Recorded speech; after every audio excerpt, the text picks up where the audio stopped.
Well, here it is, folks. The first Super Tournament of the year, 2015, the 77th Tata Steel Chess Tournament. Great action, great tournament, great world-class players. Don't miss any of the action. And here are the participants for the Tata Steel 2015. This is the Masters section. Hell of a lineup here, folks. Magnus Carlsen, current world champion, #1 rated in the world. Fabiano Caruana, Italian-American, playing for Italy, #2 in the world. Caruana-Rd.1, great player, #6 in the world. Anish Giri from the Netherlands. You'll see a lot of Netherlands players in this tournament because they're playing in the Netherlands. Wesley So just switched from the Philippines to USA. I saw Wesley at Millionaire Chess in Las Vegas in October, #10 in the world. Maxime Vacher-Lagraf from France, #13. And I'm sure I'll butcher this name. Javtasic, #50 in the world, from Poland. Timur Rajabov. I like Timur a lot. He's had a hard time the last year and a half, but he's still #20 in the world. Lorraine Ding from China. Jobava from Georgia. Exciting player. Look for crazy games with Jobava. And one of my personal favorites of all time, Vasily Ivanchuk from Ukraine. I'll tell you the truth, I like Vasily a lot. He's a really interesting guy. Hao Yifan from China, current women's world champion. Luke Van Wheelie from the Netherlands. I met Luke once and got his autograph in 2010 in Valley Forge, Pennsylvania at the World Open. He's a pretty cool guy. And Ivan Saric from Croatia to round out the field. Average rating 2746, category 20. This is a hell of a tournament, folks. I'll tell you, someday I'm going to put this on my bucket list. I live in the eastern United States in upstate New York, and I would love to go just once before I leave this world to go see that tournament. It's a really cool city. It's a really cool place. I'll just have to see someday I'll be able to make it. Anyway, stay tuned for all the action and all the great games. Hi folks, John Cordisco back again. Another game from round 1 of the 77th edition of Tata Steel Chess. This is the Masters section. White, Lorraine Ding from China, up-and-coming player. One of the new young bloods. It's funny when you say young bloods in chess now, they're under 20 years old. It's really weird, and the medium players are in their early 20s. So anyway, chess has changed. And black, Fabiano Caruana, Italian-American, playing for Italy. #2 rated in the world, over 2,820 points. Amazing stuff. Anyway, Ding is white, Caruana is black. It's going to be a Fianchetto Grunfeld.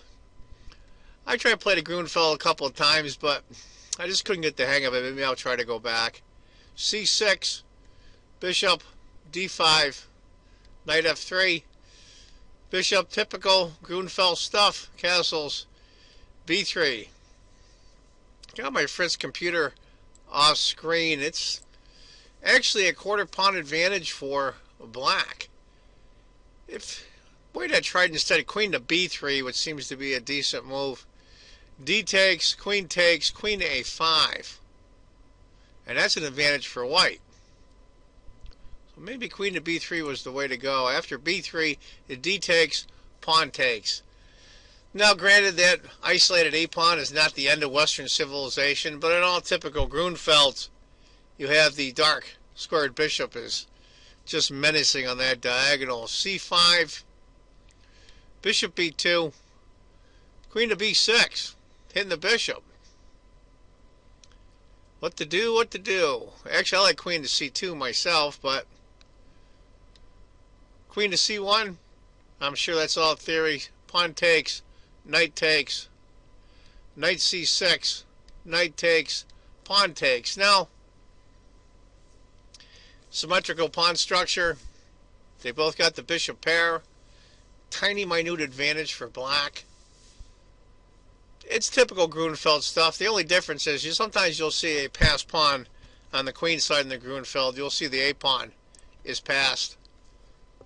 But in this case, that's not really what's going on. And after knight to D2, interesting, you've got to develop that piece because you've got to move that rook eventually from the A spot. Bishop, and then knight to B3. That's a good spot for that knight, actually. controls a lot of key squares. Here, here. Rook A to C8, of course, gets your rook right on that C file. I prefer it on the B file, but let's go back and see what the computer says here. Rook F to D8 is number 1, with Rook A to D8 is number 2. Fabiano shows Rook A to C8. If he had gone Rook F to D8 instead, the sequence probably would have went Bishop C3, A5, Queen A3, with an even game. After Rook A to C8, E4, get that center pawn right up there. Chases the bishop off to E6, but instead if he had taken the pawn, bishop takes, king takes, G4. And that's tough. What are you going to do? How can you protect that? You got to play pawn takes, or maybe even E6, but still that really sucks for black. E5, hit the knight again. Knight goes to D7. Rook to E1. That's a strong pawn right there. Controls some very key squares. Here, here.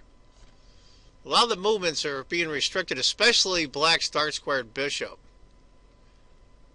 Interesting would have been C5 instead, and after queen moves, queen E3, bishop D5, with a third of a pawn advantage at best for white. But after rook to E1, C5, knight to D2. It looks like Fabiano is slowly creeping back into this game. Not that he was ever out of it, but I think with some small, what happens is that this level of play, you get these tiny inaccuracies, and they start to accumulate over time till they become out of control. Queen A6, rook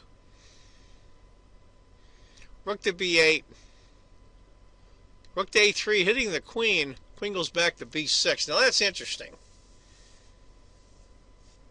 Rook goes to B3, of course. Queen goes to C7, and F4 reinforces that pawn right away.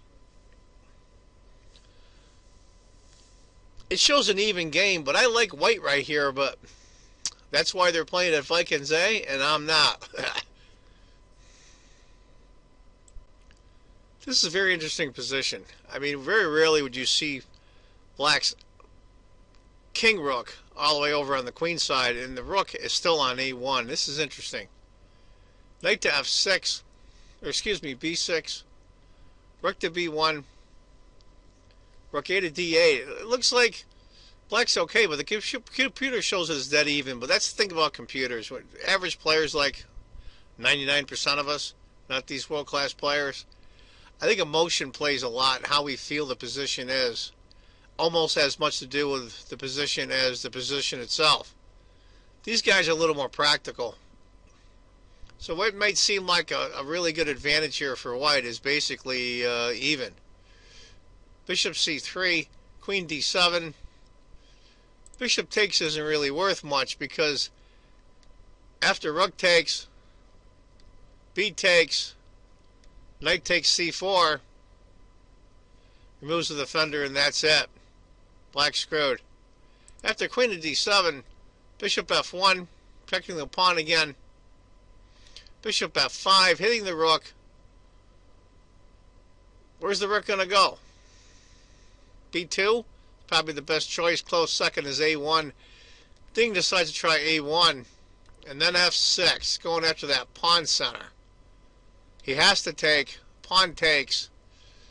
Now it's pretty much open in the center. And white, the advantage that white had is pretty much been whittled down. It's about a half-point advantage now for black. I think that has to do mostly with the fact that this bishop right here is screwed, at least for now. And white's control of the center is not what it was. Rook to B5, knight to A4. What to do? What to do? Knight to B3. Now, computer likes bishop A5, queen D4 check, king H1, rook E to D8. I don't like that so much as the F rook for black is basically doing nothing. After knight to B3, knight takes, queen takes, bishop E4. Now, I don't know if Ding was in time trouble, but the computer likes very much knight takes c5. Ding went f5, and immediately black's advantage jumped up to almost 2 points. That's 2/3 of a piece. That's a major problem. If knight had taken instead, queen to c6, f5, that would have been okay. Small advantage for black, but nothing serious. But after f5, queen takes, rook e1. If bishop had taken bishop g2, well, not that much of an advantage. The queen was much better. And after rook to e1, rook f to e8. And I'll tell you, it looks pretty tough for white right now. Rook takes c5. If knight had taken, bishop, knight, bishop, c takes, f8 for the bishop, with almost 2-point advantage for black. But the rook took instead, queen to d7. Queen takes c5 seems better. And after knight takes, f5, queen to e3, that's a pretty good advantage for black. I mean, what's white going to do here? Not much. Not much you can do is stopping this bishop from coming here, because it's going to be mate. Interesting. After queen to d7, queen c1, f5. Here comes the pawn. Reinforce that really strong bishop. Queen f4. Rook e7. Computer likes bishop c6. Says it makes things a lot easier, because after that, rook to e2. And I think white's pretty much doomed. But after rook to e7, h4, he's trying to do something. He's trying to lash out. Now our move 36. He might have been in time trouble. 40 moves is the time control. a5. And it actually gives an exclamation point. Rook takes a5. Major mistake. Bishop c3. Of course, forking both the rooks. Rook d5. Figures he's going to get out of it that way. But queen to a7 check solves that. King to h2. Queen to e3 wasn't much better, because after rook takes, queen takes, rook takes, f takes, c takes, rook takes, d6, and white's screwed.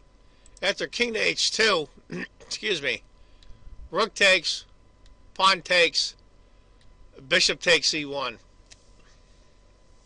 I mean, in all fairness, black is up a full rook, but absolutely no compensation that I can see. Give you an idea what would have happened after d6, rook to b7, and it's pretty much lights out. So, Loren Ding resigns. Good win by Fabiano Caruana. Round 1 of the 77th edition of the Tata Steel Chess Classic. It's a master section. I hope you enjoyed the game. It was interesting. And I want you all to remember, if you think chess is just a game, you're not playing it right. Take care, folks. Bye-bye. Chess is a game of concentration and skill. Some may consider chess old-fashioned, but it's alive and well in Broome County this weekend. Today was the 5th annual Broome County Chess Tournament in Binghamton. Players from across the area stared at their pieces, calculating the right move.